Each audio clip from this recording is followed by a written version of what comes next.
This is Eddie Hearn, Matchroom Boxing. You are watching Sporting Icons. You don't need to be anywhere else. Okay, so over the last few days, there's been a lot of talk about the Saudis, such as His Excellency Turki Alalshikh, and whoever else involved are looking to create a super league of boxing. Around 200 of the world's top fighters competing under this one umbrella. Now, before we talk about other stuff, if you were to look at, say, the current weight classes and try and squeeze 200 fighters into those weight classes, then you're looking at 10, maybe 12 fighters per weight division. That's not really good, is it? It's not, because there's a lot more top quality fighters out there that should be in these leagues, you would imagine. So maybe they could look at the weight divisions. Currently there's 18, I think it's 17 or 18 if you include Bridgerweight. Maybe you can condense some of the weight divisions, because there's a lot of weight divisions low down with only like 3 or 4 pound difference. I mean, just have a plate of Chinese food or something, or some couscous, and you're there. You know what I mean? So you could actually reduce the amount of weight divisions. You could. So that's one way of looking at it. Who would be the lead promoter for this Super League? Will there be one head promoter? Maybe it would be His Excellency Turki Alalshikh, maybe. Could it be somebody else? Well, there's somebody else. Could it be Eddie Hearn? Could it be Ben Shalom? Could it be Frank Warren or Bob Arum or someone within the PBC or Oscar De La Hoya? I mean, obviously that's a big ask, isn't it? Maybe they're all going to be involved, or maybe they're all going to report to one, which could be, say, a Izzy Asif. I hear things about this particular thing. Why? Because obviously, where do I live? I live in Newcastle.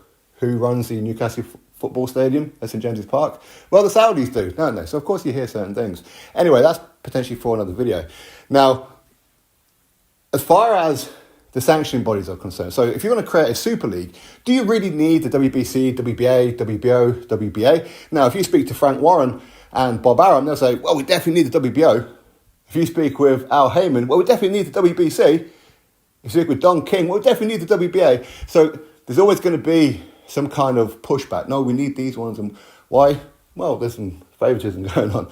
Anyway, that said, so for me, if I'm running this league, which of course I wouldn't be, of course not, but I would look to get rid of the sanctioning bodies. Create your own belts. I mean, why would you want to pay sanctioning fees to the WBC and WBA especially? Why would you want to?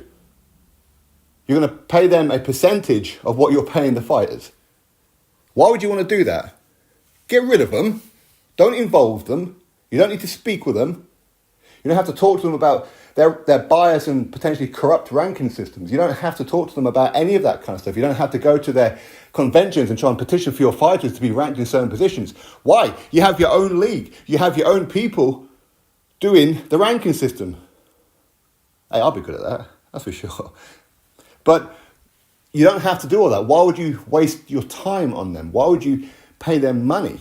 You don't need to. Yes, of course, there's tradition, there's history, but you don't need them.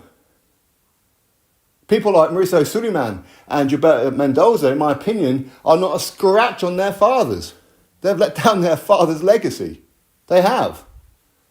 So, do you need them? No, you don't need them. You can create your own leagues, your own ranking system, your own rules within that. You don't have to follow their stupid rules. You don't have to ask them and petition them to create mandates and things like that. You can create your own mandates. So why would you need them? You don't need them. You really don't. Like, do you need the British Boxing Board of Control? Again, if you speak with, say, Frank Warren, he'll go, yeah, of course you do. If you speak with Ben Shalom, yeah, of course you do. Eddie Hearn, probably not. Okay, I don't know.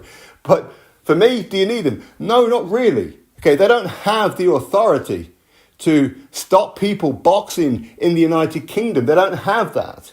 You can have your own global one.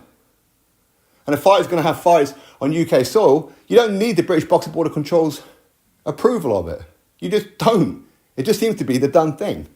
That's all. Again, they've shown time after time how incompetent they are. I'm not saying that they're all bad. Of course not. They do some very good things.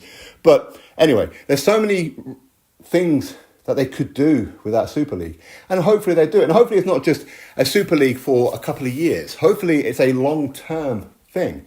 Now, it could just be a case of the Saudis are looking to maybe buy out certain fighters from contracts. It could be that. Could it be that they're still going to have Eddie Hearn and Frank Warren and that all working together, and Bob Arum and Oscar De La Hoya and so forth and so on? It could be that they're all still going to be promoting the shows. It could be that these fighters are still signed to Matchroom, signed to Queensberry. We don't know the details. Who knows what the vision of Turki Alalshikh is, but he is a boxing fan, so I would presume he would think very similarly to the way that I do, and most of you will do as well. Especially when it comes to sanctioning bodies, you just don't need them. Create your own ranking system, create your own rules. Fuck tradition, all right? Again, and it's fantastic if they're doing this for the long term, and if they're going to be changing the face of boxing and how things are done. That is fantastic. That is fantastic. And especially with the fact that the Saudis are not involved, because the Arab influence, the Middle East influence, is phenomenal. It's huge. Absolutely huge. The potential for it to grow is monumental. My wife hates boxing.